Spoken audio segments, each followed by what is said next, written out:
Pulsar Audio's IPA25 is Pulsar's take on the well-renowned API 2500 compressor, but instead of making a one-on-one emulation, Pulsar has created a sort of next-gen compressor. It takes the original concept and adds useful expanded functionality to it. The plugin gives very much API vibes right away, down to the styling and the filter. When you compare the plugin to the more standard API emulations you see so often, you will find the controls you'd expect from an API 2500. This type of compressor shines on the master bus and drum bus. Of course, it's not limited to those alone. The same goes for the IPA 25. Just look at the included presets. The sound of the IPA is good. On these next drums, it is kind of interesting how this compressor sounds and works. The first thing you will hear is how the snare gets clamped down, but you will also hear how the overall sound gets more energetic, more robust, and somewhat it sounds a bit more faster.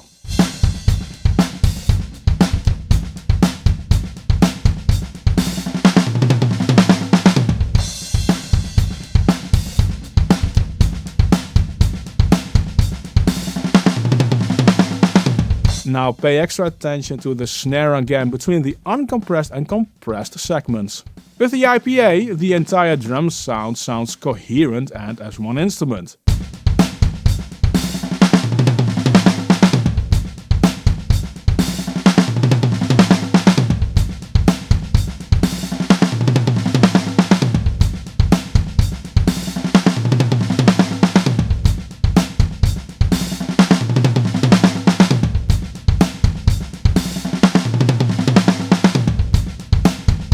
Without the compression, especially the snare is out of whack.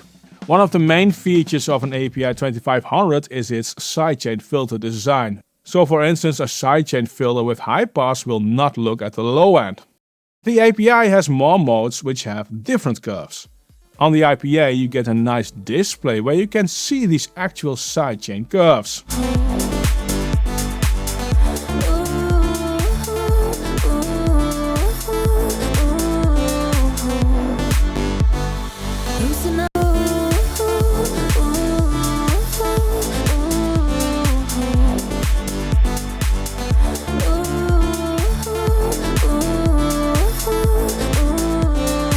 And on top of that, you can change the curve as well. This is one of those evolvements on the basic concept of an API 2500. And it becomes similar to, for instance, the adapter sculpt compressor. This is very powerful and you can get into sound sculpting territories.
If you like this breakdown so far, please make sure to subscribe and hit that notification bell and hit that hype button if you see it.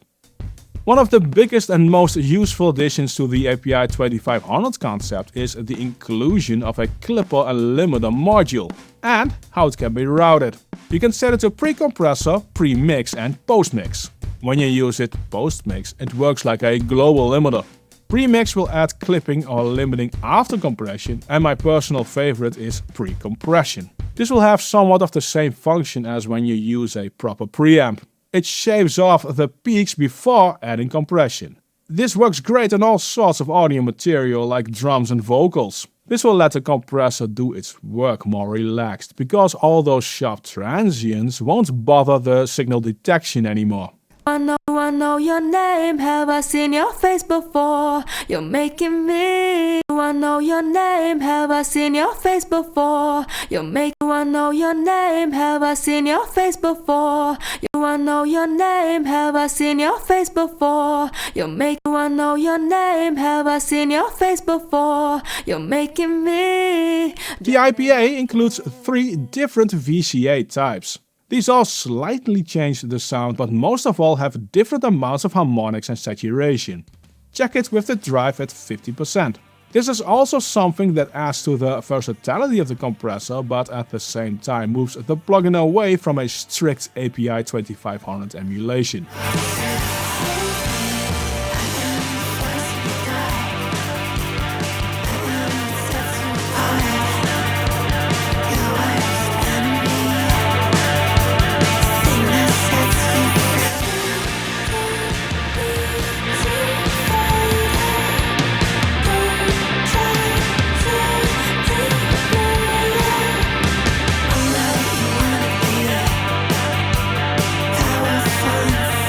The IP25 offers multiple stereo modes.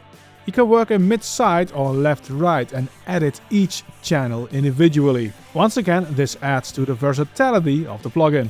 In my opinion, you should take a look at the IPA25 when you want a great API 2500 emulation, but also want the flexibility to go beyond that initial sound profile. It truly is a next-gen API 2500 emulation. Go check it out and find out if it fits in your audio toolshed.